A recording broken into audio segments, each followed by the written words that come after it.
what is not so commonly known to the customers often is that the tools and techniques and the state of the art in many fields has not reached a point where you can always get correct answers, for example.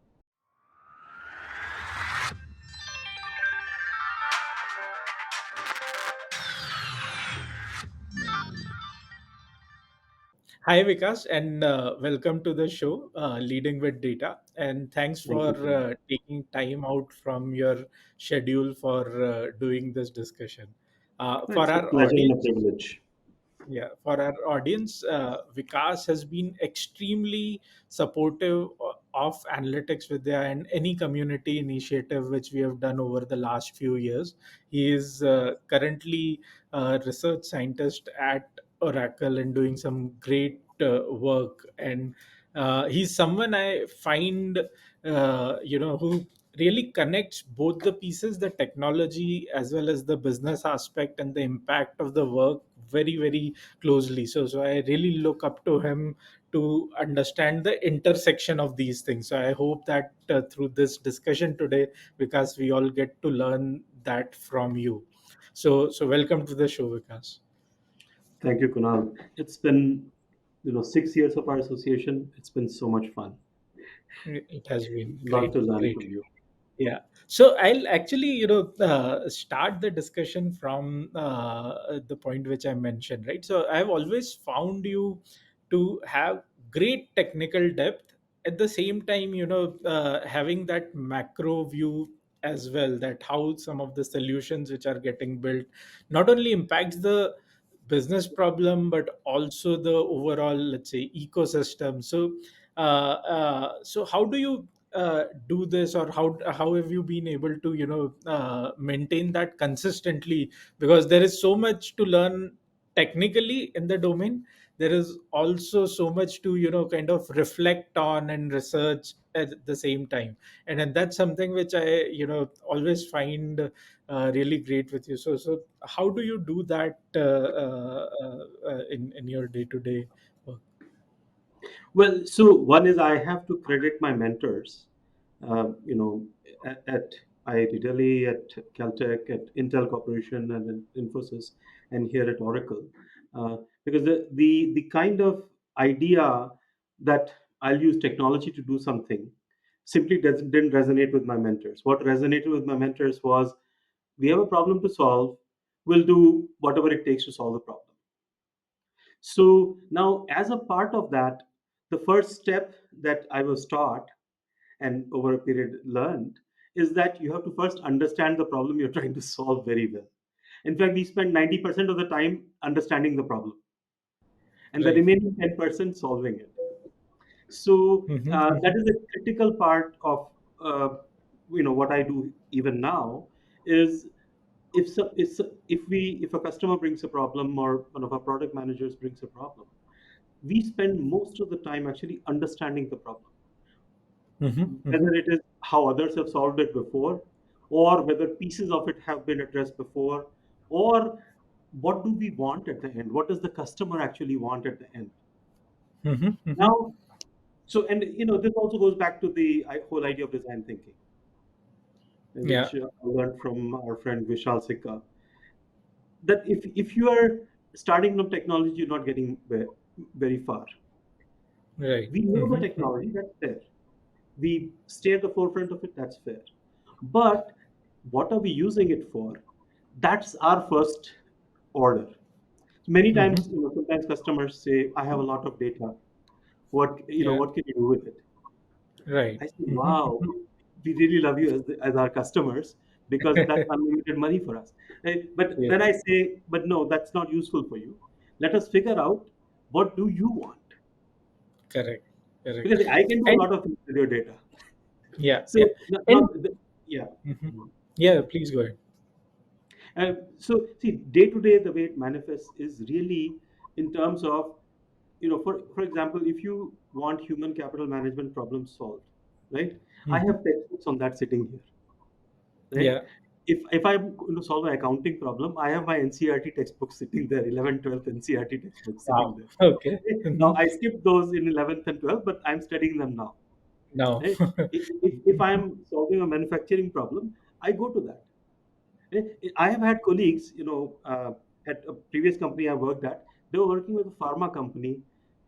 Mhm. That product manager, he went ahead and read a biochemistry textbook in 15 days. Wow. So, Okay. that's how you learn from your colleagues around you that, Right. it's kind of that determination that you know the subject as well as the guy. Meaning, of course, you in 15 days, you cannot learn the whole subject, but the idea is Mhm. you at least know what they're talking about. So, part of it is Correct. communication. Sorry, I interrupted you. Yeah. Yeah. No, I was actually trying to get deeper in this. So while you're, let's say spending this time with the customer, do you Mhm. also start structuring, let's say, your thoughts and your framework to solve the problem, and also maybe start mapping some of these tools and techniques? Or you first, I mean, if you have to break it down one step Oh further, yeah, so we can how? break it down a lot more. Yeah, there's a lot more breakdown there. Right? So see, one of the things we do is once we identify that there is a problem worth solving, right? Mhm, We say, mhm. okay, let's bring. Do we even have data to solve that problem, or how do we get the data Okay. to solve the problem? That's number one, Mhm. Yeah. right? If we don't have data to solve the problem, then we are not going very far, Yeah. right? Number two, we say, do we have the technology to solve the problem today? If Mhm, I'm going to have the mhm. technology 10 years later, not useful for my customer today. Right? Correct. So Correct. now, if I have a reasonable path, if I think the technology may be there in 1 or 2 years, I may still take it up. I may say, okay, Mm. let's do a POC with what we have, and we create new intellectual property along the way, new algorithms, Right. new tools, new techniques. But if I Mhm. don't see a path in 5 years, I don't take it up. Okay. If I Okay. see that as a academic community, as a industry research community, we don't have a clear path, then at least in the industry environment, I don't take it up. In the academia, I would Okay. of course take it up. Right. Good. So Right. now then we say, okay, let's do a honest to earth POC, which will have Mhm. serious amount of data. Mhm. you know Depending on the size of the problem, it could be terabytes, it could be petabytes, depends on this what Yeah. problem we're solving, right? And then we Mhm. say, okay, let's put the data in one place which is accessible to our team. Now what we're going to do is we're trying to look at the data, see what are the outputs expected, and Mhm. spend Mhm. maybe 2 3 months coming up with something that properly works. And I'm not talking Right. about merely getting a UI right or merely getting, a notebook working. I'm talking about end to end data pipeline, all of that stuff. Okay. Right? Okay. Mhm. Now it Mhm. may not scale. To at this stage, it may not scale, right? Mhm. But Mhm. it will solve. And I do not believe in those slice version of MVPs that I'll show you Right. only one slice. Because see, slice Yeah. I can do. I can get a graduate Yeah. student to do the slice for me. In the Right. But it is industry, I have to have the whole cake. Slice will not work, correct. right? So Exactly. I, Exactly. I, I just don't. I'll not give you the icing on the cake in the POC, Of but course. I will make sure that I have a clear path to what algorithms I'm using, what are the data sources I'm using, and what is the nature of the output, right? Mhm. Mhm. And if I am perhaps 70% of the way there in terms of the mutual and clear expectations, then I'll say, Mhm. okay, let's do a proper pilot, put it on your cloud, and run. Have Right. few, Right. maybe our people testing it, your people testing it.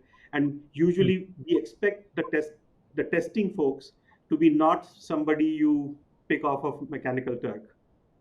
Right. Or I mean, Yes. it would not be like usually not the end users. Mhm. This would be people who are experts in the area, Mhm. who know if I am giving a wrong output, they know I'm giving a wrong output, which may not always Mhm. be possible for end user. They may simply go with the output. So Yeah. that's a very crucial step. Mhm. Mhm. Right? I mean, nowadays they call it, that we have fancy names for it, reinforcement learning with human feedback. But this, Yeah. the idea has been around for all along, For right? time. As Correct. long as Correct. your model is taking human feedback and changing your weights back there in some Yeah. form or the other, I mean, that's absolutely required. Correct. Then Correct. comes the optimization phase. See, so far I've not optimized my model. So far Mm-hmm. I have not worried about whether it will work in the next country, whether it will work in the next year, whether it will Yeah. work, uh, scalably, because I may have to retrain the model every week. Will it finish in eight Right. hours retraining? Mm-hmm. I'm not worried about all of those things. I've just done a pilot, Yeah. right? Correct. So now I said 90% of the work is in the research. Now I still have 90% left in the ML ops. Correct. The Correct. remaining 10%, the 90% of that is my ML ops now. Because now I have to make MLOps. sure that my model, when it, if it's running in India, for the data in India, it'll operate one way. It goes to Hmm. Norway, the business process characteristics change even within the same company. Correct. Their Correct. sales That is. characteristics will change, their factory characteristics will change. Now, I know one company where this doesn't happen. For example, Intel Corporation, they follow a internal policy of copy exactly. So their offices are Oh, all the right. same everywhere in the world. Their factories are all the same. The characteristics are all the Mm-hmm. same, and so on. But most Mm-hmm. companies don't do that. They Mm-hmm. customize things according to geography and so on. Got So it. Got it. especially if you look at the retail world or finance and so on, you will see that happen very often. So we have to create the models in such a way that the model automatically adapts itself. Yeah. Yeah. And Interesting. the model should also know when it is going out of your distribution, so correct itself. Hmm. So Correct. yeah, Interesting. there are multiple steps here. Yeah. Yeah, yeah. So, but if I have to just put it at a slightly simplistic level, you're saying in POC, you would want to get to a level where Mhm. the algorithm, so you're essentially proving the concept without worrying about scalability and ML ops. So you're getting the I mean, core I'll right worry in about terms. it a little bit, right? But Okay, we need you. to, yeah, Mhm. I'll still worry about a little bit, because see, I can show you a very good POC, right? But if it doesn't fit your budget, Mhm. for example, I'll give you a simple example, right? Got it. Something, even we are Mhm. doing now, right? Now, Mhm. see, I can do certain things with old school natural language processing, which will basically Right. fulfill your requirement. It will not cost you GPU time on the cloud. GPU time on Got the it. cloud is very expensive, Yeah. right? So uh, now I can choose to create a solution for you which uses GPU and state of the art LLM, state of the art computer vision systems. That will cost Mhm. you a Mhm. bomb. Every inference will cost you a bomb, right? Right. Or I can get you something which is quite fast and is Mhm. compute cheap, Mhm. right? Mhm. That so Yeah. I think that trade-off is very important. So there are Right. customers that we have that will not care about the money, Mhm. right? Mhm. And I haven't seen those yet. So Okay. I haven't found those that they don't. So we have to worry about the scalability. Got it. Got it. Interesting. And typically, you mentioned that 10% of the time later on is all about optimization and ML ops. Now, Oh, in I this said journey, 90%. right, I said 90%. 90% there, and then 10% in the POC stage. Then, Yeah, in the POC stage, 10%. Yeah, I agree. right? Okay, got it. In this cycle, when do you see the highest risk of a project failing, or what is the most critical step to get right? So, if you have to, for example, uh, be extra cautious at some of these steps to ensure that the project actually has higher chances of delivery, where do you kind of spend more time on, or the other way to look at it is a mistake in which of these steps is the most costly usually? I think the mistakes that are most costly are around AI hype, as in where Interesting. we communicate something and the customer understands it to be something else, whatever they saw Okay. in some conference, right? We are saying something and they Okay. understand it. So we need to make sure that the expectations are mutual and clear. Okay. Okay. So that So. is where what usually happens is you come up with a POC and Mhm. you think you've done the right thing, right? Mhm. And what happens is the customer is usually, This wasn't the case, let's say 10 years ago, 20 years ago, right? Because people have been Hmm. doing AI for a while. Um, For a but while. today, the expectations tend to be very, very high, Yeah. right? And what is not so commonly known to the customers often is that the tools and techniques and the state of the art in many fields has not reached a point where you can always get correct answers, for example, Correct. Correct. right? That is so true. So That is so true. that expectation, setting the expectation, and of course the problem definition, which is the very Yeah. first step, right? If you don't get the problem definition right, you're definitely going down the drain, guaranteed. Meaning you're losing Guaranteed. your customers money because they'll place faith in you, and because they expect a certain professional quality, and they'll place the Hmm. faith in you. But then what you find out is that if you define the problem in such a way that either it is not directly addressing the customer's problem, Yeah. or you define Yeah. it in such a way that it is trying to boil the ocean, Right. right? Both And do create a you serious also problem, see especially in AI. scenarios?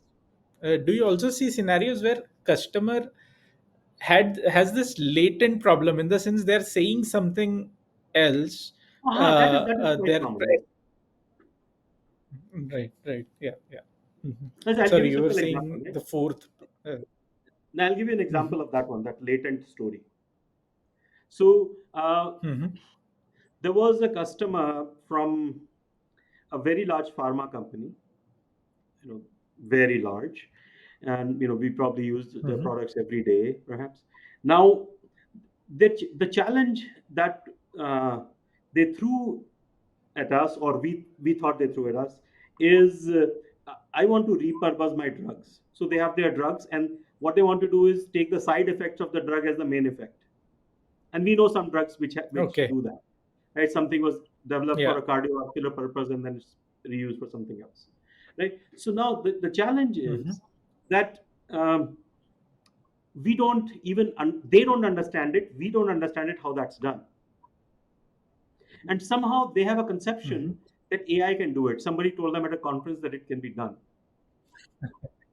right? Okay. so Okay. so then I Yeah. asked them the question that um, do we know the entire metabolism, the pharmacokinetics of the drug? Do we know the side effects, how far they go? And they said, well, we haven't done all the studies, right? Meaning the science is Mhm. not even Mhm. there. So if the science is not even there, Right. what will AI do for you, Yeah. right? So So in then the some ways they question are is, trying to invent science. yeah. But or see what they're thinking. Well, I'm going to look through all the published work in the world and somehow use some kind of natural Yeah. language processing, large language models, create a large language model with all the papers, and kind of make it happen. The challenge is we're not there yet Yeah. as a Yeah. humankind. Yeah. We're not quite there. True. Yeah. Right? Yeah. So No, then that what we is have to say is, what we can do for you is organize your information in a way that you can do your science. correct. Correct. And so Got it. that's a real Got it. use case for them, Yeah. and that also requires AI. Hmm. Hmm. That is true. That is true. In fact, that actually rings a bell. There were quite a few people this year, specifically at Data Hack Summit, who Mhm. came back and then said the same thing, because of the hype around generative AI and what it Mhm. can do and cannot do. Uh, a lot of people or a lot of companies are making these internal promises around what can happen, without realizing Mhm. that we are not there yet. And Mhm. I know at least three people who approached me and said that the summit was very enlightening to at least bring out where we stand today.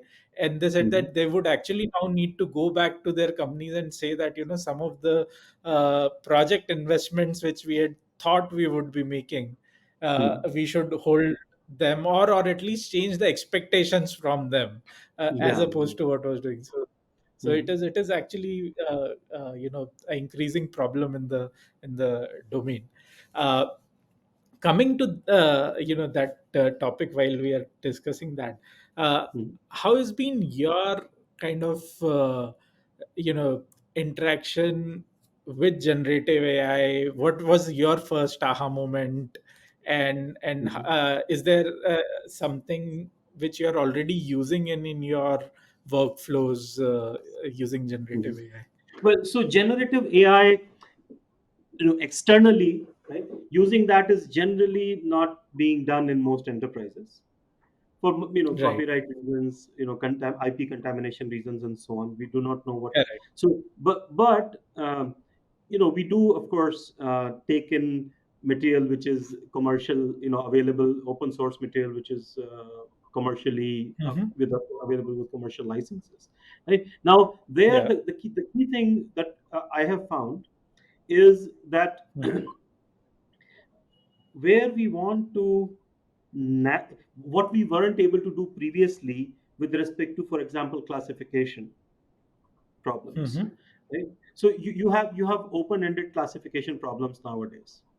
Now, Right. or with respect to text summarization, or with expanding the text, or with providing explanations to users for certain things. I think there we have made a Correct. lot of advancement. Now, where Hmm. we haven't made a lot of advancement is in trustworthiness.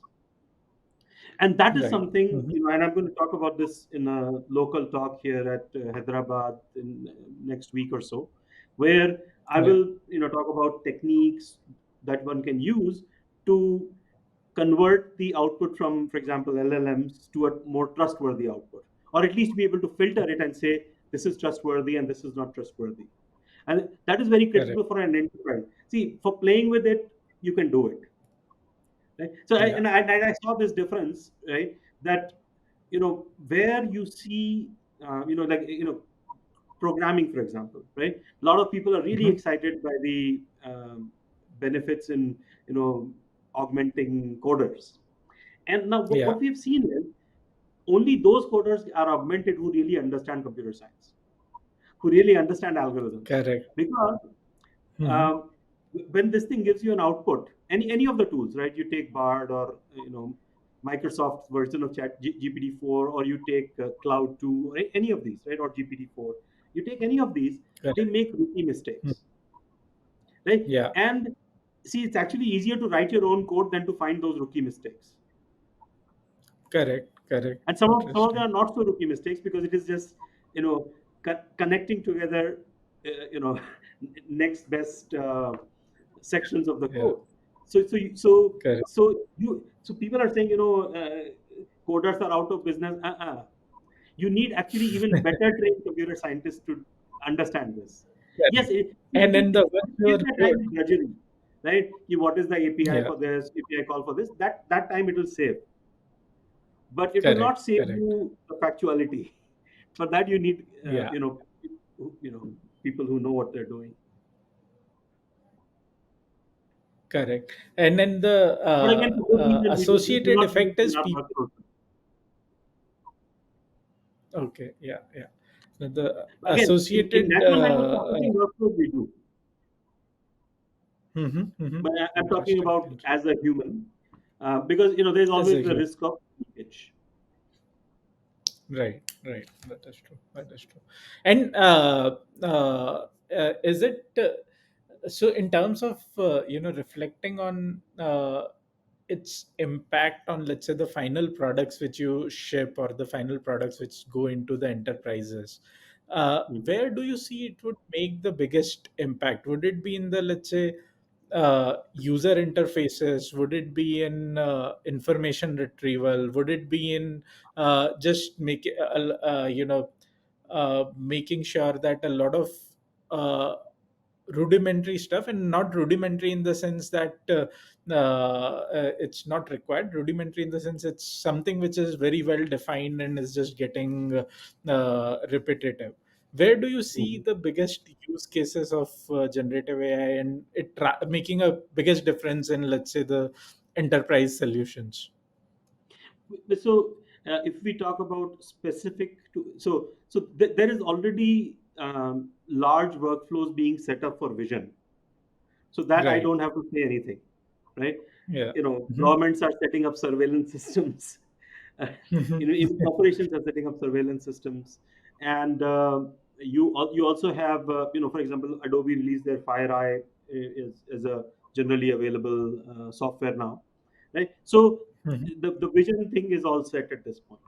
The language Mhm. models that we see today, uh, Yeah. there are multiple use cases which we thought, or at least I thought, and actually many people in the Mhm. field thought, we wouldn't be able to solve in the next 10 years. We thought, that Correct. there are things which I told CEOs in 2010 that come back in 20 Mhm. years. And I have to change my word. I have Yeah. to say, okay, I can do that for you now. Right? So Right. for Right. example, this open-ended classification problem, right? Where I don't Mhm. even know the class. Like for example, if I am on Amazon, if I'm Amazon or Amazon equivalent, right? And if I want to classify a piece of clothing, right? I have a long description of it, and I want to say what clothing is it? What category should it go Yeah. under? Right? I'm a retailer. I Mhm. have 10,000 of my products. What category should it go under? Right? Now, otherwise, what I would have to painstakingly do is I have to create a ontology, and I have to sort of, or a proper taxonomy at the very least, if not an ontology, and then have somebody set up some examples, right? And then Yeah. train a system and go with that. Right? That's the old school way of doing it. Now with the LLMs, what I can actually do is something a lot more clever. I can just say, I'll Mhm. take any standard taxonomy. I will Mhm. have my LLM generate whatever it thinks is the classification of that clothing, piece of clothing, and then I can Mhm. match this uh, classification to my taxonomy, and Correct. you'll be amazed. It's very very accurate, which something people thought this would not never be possible. This open-ended classification problem. Correct. Okay? Correct. Or uh, in terms of resolution or understanding text, again, logic, no. Logic doesn't work. Math doesn't work. Just yesterday, I was doing this with Bard, right? Uh, Mhm. I asked it a simple question: 2 times 1/2 plus 1. Mhm. Okay. Okay. So what is the answer? You can Yeah. say it immediately, right? 2 times 1/2 plus Yeah. 1. You know the answer. Right? First time it gave me answer 1. I said, no, your answer is wrong. It said, no, your answer is wrong. And Okay. here is why. And Int- it gave me a justification. Okay. Uh-huh. Then I said, no, your justification is also wrong. So then it gave me another justification with another answer, which is 2 into 1/2 plus 1 is 3. And again, it Okay. justified that for me. Right? So now Correct. there, I would say not much, but anything that has to do Mhm. with English language. Yeah. Today I read a paper that anything to do even with Mhm. what we would call human creativity, right? Mhm. Um, Mhm. in the sense of literature, history, all of this kind of creativity, that is basically overtaken by LLM for 99.9% of the population.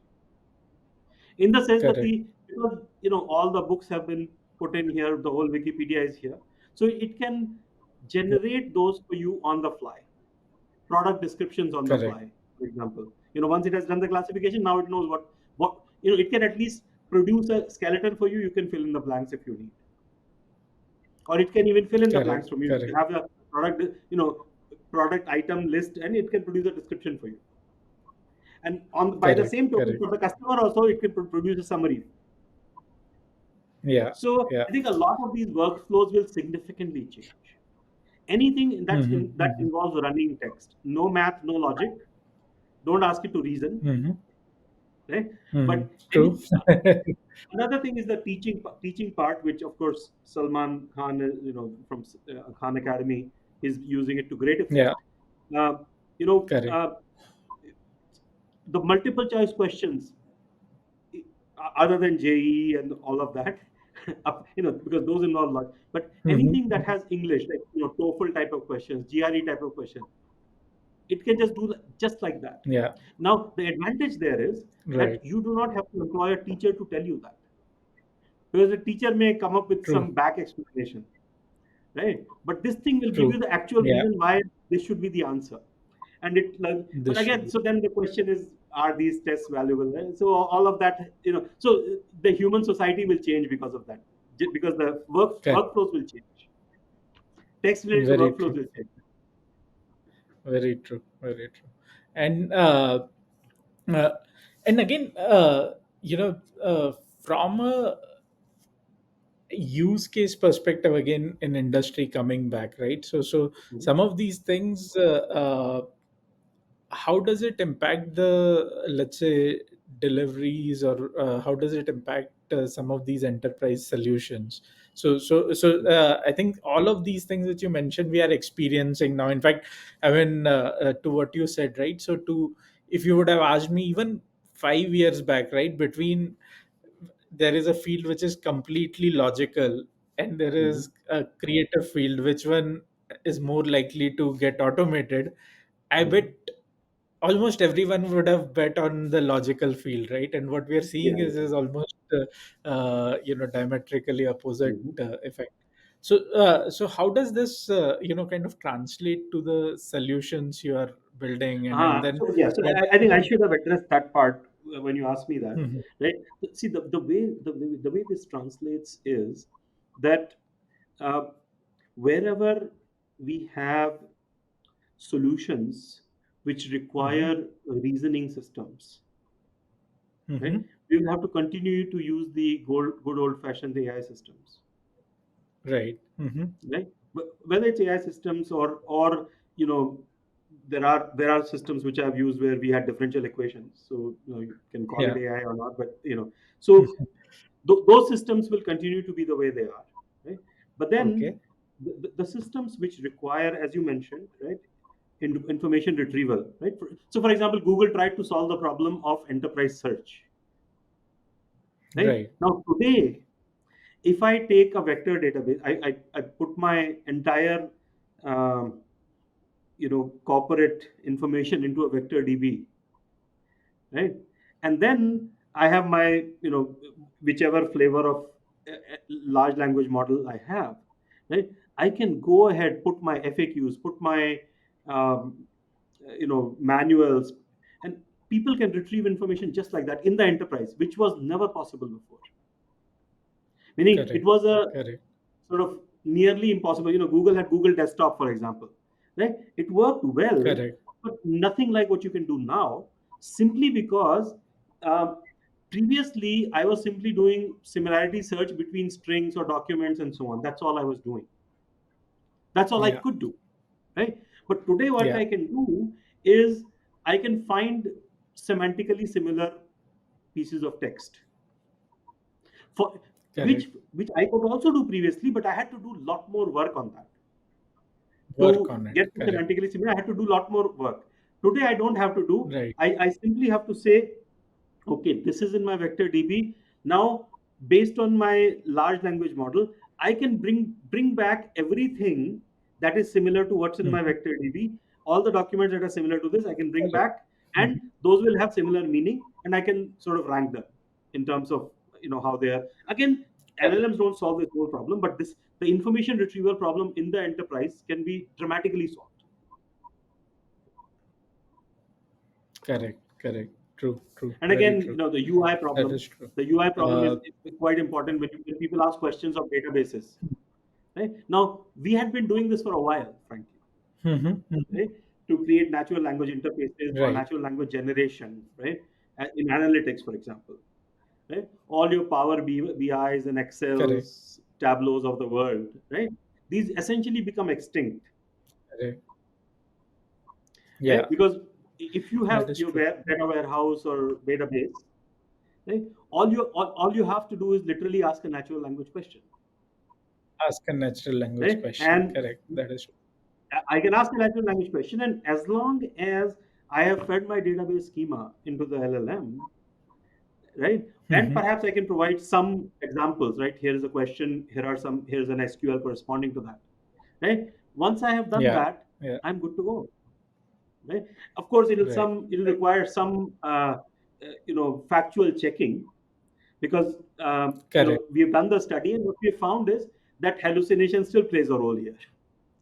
So, and this is Mhm, another thing I'll mhm. talk about, the talk that's coming up for next week, is that how do you get around the hallucination problem? Because although I will train it, train my, fine tune my LLM with my Mhm, question SQL pair, but then how do mhm. I make sure that this is the right SQL? I cannot keep checking as a human every time.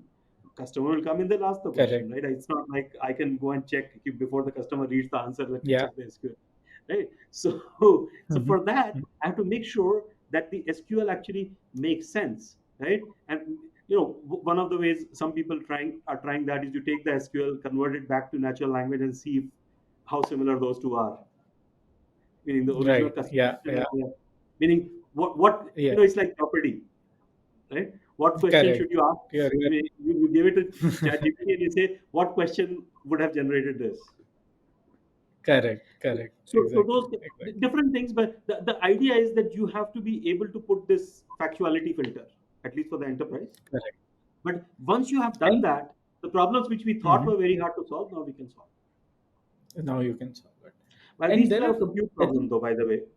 I have to say we mhm, have a compute problem because even correct. at inference time, I need multiple GPUs, the A100s, right? True. Which I didn't need previously. So we Yeah. have to see, Yeah. how much value this brings to the customers, and whether people are willing to pay for this. So that we have to see. I'm sure people are willing to pay for it, which is Yeah, yeah.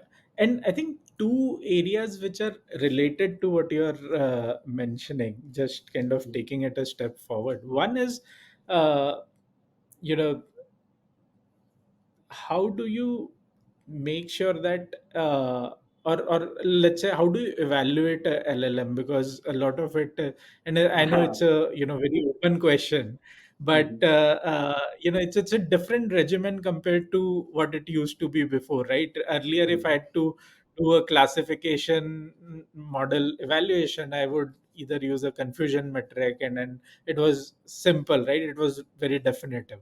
with a Oh, with yeah, you a talk to me about that. I'll show you how that's quite complicated now. But yeah, continue. Okay. Continue. Sorry. Yeah. Yeah. So that was one part. How do you address that? And the second one was how do you handle things like model upgrades, right? So the model was giving you one output, Hmm. and then let's say you used it in your solutions, but later Hmm. on, updated version is available, and then some of the workflows which you had built get changed because of that. And is that a problem which you kind of encounter, foresee, or is it something which can be So solved? let's address the second one first, right? So Sure. see, the second one is a hard problem, right? In two ways, right? One is Hmm. if you have created your workflow in such a way that it depends on the particular way that your LLM is giving you an output, right? Hmm. Then you have not created an enterprise worthy solution. That means meaning you've not done a good job. Short answer, right? It's probably Meaning, not even a so POC. Yeah. it's not even a POC. If your Correct. if your model is depend if your downstream workflow is dependent on what order this thing gives you an output, right? I'll give you a simple example Hmm. how to solve it, right? For example, Sure. right? Hmm.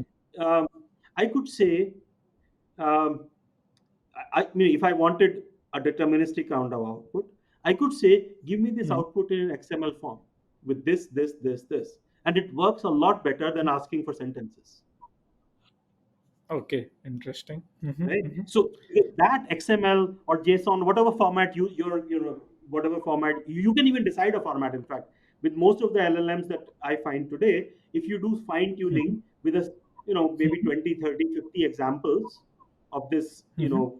question, and then you give it an XML that represents the output of that, then what happens is Hmm. it knows that when that kind of question is asked, I'm going to give that kind of output. Now Yeah. that is something you can immediately figure out how to use, and it will be consistent. If Hmm. Hmm. anything, the only thing that might change is that it may either not give you the right XML format, then you already know it's not doing the right thing, Hmm. right? Yeah. So Which is now, a common problem and happens quite a lot, actually. yes, yes, right. So Mhm. now, so this will happen, right? But then we cannot make our workflow dependent on different versions. Right Right. now, it is possible that some version may make your workflow obsolete, Hmm. That's also Okay. possible, right? That That is you definitely get GPT-N, right? hmm And it makes a lot of other products obsolete. correct. Just simple thing, just like when OpenAI released the enterprise version of uh, ChatGPT, right? Yeah, Basically, a lot of startups became obsolete instantly. absolutely correct. Right. True. So that can certainly happen, right? That if your workflow is fairly simple, right, and it's just depending on the output of the LLM and you just repackaging it, then Yeah, obviously there isn't that much value you're adding on top. And if you're correct. not, then I guess you shouldn't. If the new version provides you the functionality, nothing, no harm in that, right? If the Hmm new version breaks your functionality, you only have a choice to stay on the old version. And correct. see, that is why And people do not want to put their enterprise story with somebody who is not stable in this. So I'll give you an example. Oracle supports their products from 10 years ago, 20 years ago. And if you have correct. any old product, they'll support it. Yeah, But I think yeah. Oracle is kind of exceptional in this regard, right? In this Apple regard, supports their products for I think 5 years, 5 years. right? Yeah, and Microsoft also supports for 5 years, correct, correct. right? Ubuntu ChatGPT LTE supports for versions. OpenAI Yeah, supports for 2 years, 1 year. not even 2 years actually. And Yeah, but see, that again, is they have a certain number of people, and how much can they do, right? correct, So, correct. but the short answer to that question is that we cannot make ourselves dependent on third parties like that. If you are a big player in the business, you have to have your own models. Correct, correct. And the first one you were mentioning that Yes, so you can you have repeat the first one for the audience? the first one was essentially how do you evaluate the Yes. output? So now, so see, a lot of papers have been published on this, right? Correct. Even in the last 6 months or nine Yeah. months, a lot of papers have been hmm published, and depending on the interest of the authors, they have hmm done different kinds of evaluation, right? Some evaluations were can this thing pass a test, right? Some Yeah. evaluations were of the type can it pass? There are different natural language processing benchmarks, natural language understanding benchmarks. Um, Now, the good thing about the models that we have today is they pass those benchmarks. Now what we have to do, as I'm talking about the enterprise point of view, right? Not talking from the hmm academic point of view, right? Academic Sure. evaluations will go on for sure, right? From a enterprise point of view, what I have to see is this particular version of my language model or any model, right? Is it fulfilling my specifications with respect to the output? So there might be an LLM which simply doesn't give me that XML that I wanted, hmm right? It does very good at generating my text, but it doesn't do very good Yeah. with structured output, right? There might be, Correct. see, we don't have too many LLMs out there right now. There's hardly two or three which are good enough, right? Yeah. Llama 2 is good, but then again, you have to train it a lot to get something serious out of it, right? Correct. Or Yeah. Cloud 2 is there. You can get pretty good things out of it, right? But for enterprise, we're still not quite there, right? We are So now still not there, the correct. evaluation criteria is very simple. The evaluation is hmm I have 12 outputs I want from it, hmm right? Now, which one gives me those outputs? Number one, that's the minimum criterion. Yeah. I want it in a certain format. I want it in a with certain level of accuracy. Am I getting that? That's number one. hmm And today, I'm hmm not asking for logic. I'm not asking for math. In the future, I'll ask for that. Sure. Right? Next, hmm if we have that discussion, I'll ask for that. I'll say hmm why haven't you incorporated Wolfram Alpha into your LLM as one of Right. the Right. it is an add-on, but it only transfers hmm the problem to LLM. In the LLM transfers the problem to Wolfram Alpha, but it doesn't actually use the logic. Right? So Yeah. that's one. Yeah. The second very important. So one is minimum requirement. Second is, does it give me an output in a certain amount of time? hmm hmm Right? Because a lot of problems I need nearly instant latency. Right. hmm So there, hmm whether I use a 64-bit, 32-bit, 4-bit weights, right? All of those choices, and whether with 4-bit weights or with a sparse model, is this model still able to do it? Yeah. Right? So that also, so that scalability problem is a huge problem. Hmm. Because Hmm. see, interacting with Vikas Agrawal, maybe it can do, Right. right? But there are a million customers I have, Correct. right? So, what kind of compute story I have to create to be able to enable to serve that many people.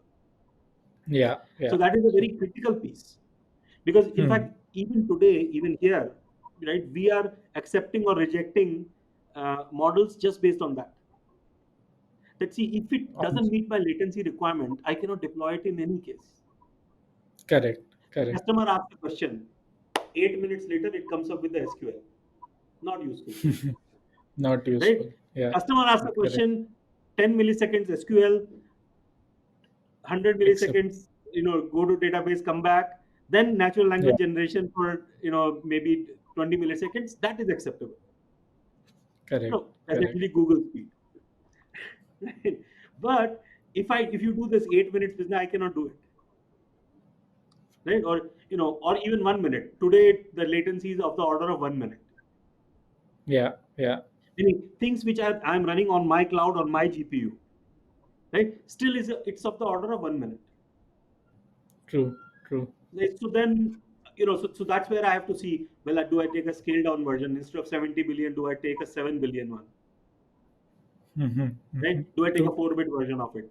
Do I have to deploy it on people's mobile phones? Yeah. Yeah. So I think in the enterprise, those questions become quite important. And then That does is it true. give me those correct outputs that we discussed? So I think the Hmm. correctness is critical and the scalability is critical, both. We will have more Okay. requirements when these things become more capable, but today this is plenty to filter. There's the state today. True. Great, great. Because one question which is, let's say someone, and this is slightly changing direction because of time. Uh, Mhm. for people who are getting into the field today, right? The field Mhm. for them in the next, let's say, 5 years, 10 years would be very different from, let's say, what we have experienced in the last Mhm. 20 years, right? So how do you see that evolution? And as a person who is just entering it, what would be your, you know pieces of advice, or what should they keep in their mind as they navigate through their careers? So, so one thing is, this is a very exciting time to be It is. learning material. Yeah. Right? Now, what I do suggest to colleagues, younger colleagues, and to many friends, there are many students who reach out, right? Or we have Hmm. triple IT here and so on. Right? One of the things I really call out to people is that you absolutely have to know the math. Yeah. Meaning, see, there's plenty of people who are selling courses out there. They say you just need to know how to run, so how to just call an API. The thing is, Hmm. in 1 year, ChatGPT will do it for you. I'm ChatGPT. Correct. I'm just using a name, but there'll be enough Yeah. tools to do that for you, That for you. right? True. So if you want to be, see again, I'm not saying that there will not be space for humans to run some of those things, right? But that those will not remain higher level jobs Correct. or very well Correct. paid jobs. So if one wants to be in the situation where one is actually solving problems in the field, and Hmm. I have seen this with my daughter. She's at triple IT. They absolutely have to know the math. They absolutely Hmm. have to know, what they call DSA in the all these interviews, right? So people think that I don't know why why do they ask these questions. The thing is, if you have to Hmm. understand these algorithms, if you have to change these algorithms, if you have to augment them, right? I cannot just use a Llama 2 out there. Somebody else created it, right? I have to do a ton of Right. things before it gets to anywhere near production. So now, if you're Correct. going to Correct. be able to effectively do that, ChatGPT will not do it for you, right? Now, when True. ChatGPT does that for you, then of course, then we'll see the next thing. But today, um, I mean, I have seen plenty of people giving this advice. You get in the field, oh, you did your graduation in certain thing, and you don't like math, you can still get into this. And I would Mhm. say, please think about it carefully, because it will be painful. Yeah, Because it it will will be be very hard painful. to get it wrong. People will ask you Correct. That questions is in the true. interviews which you'll not be able to answer. So it is better Yeah. that that one gets a good grounding in linear algebra, one gets a good grounding in the fundamentals. Correct. Like for Correct. example, for natural language processing, one does not need to know linguistics. One does need to know why Correct. these things connect with each other. Similarly, for Yeah. vision, to be able to properly understand convolutional neural networks, for example, you really need to understand how vision works. Yes, True. see, True. you can run a script, right? But so can a million high schoolers, Anyone. True. right? True. So, who do we hire then, right? Somebody who can create a new algorithm, or I can run that script, right? Yeah. Copy the API, put it in my code, and I can And run then it. true. True. There are Or I tons can of ask them on ChatGPT to GitHub. create it for me and run it for me. So, Correct. so That is the focus on the fundamentals is critical. That great. is what Great. will Sure. take people 5 years, 10 years, 15 years down the road. And of Yeah. course, the Yeah. coding goes with it. The math is Sure. critical too. True, true. Thanks for that, Vikas. Uh, just one last piece before we conclude the podcast, and Mhm. this is just to know you better as a person. So what I'll be doing is just a rapid fire round, and then what Okay. I I want haven't is done one of those before. Let's see uh, what happens. whatever comes as first thought to your mind. I would like to listen that, right? Mhm. So chai or coffee? Nimbu pani, look at me. Number one. Great.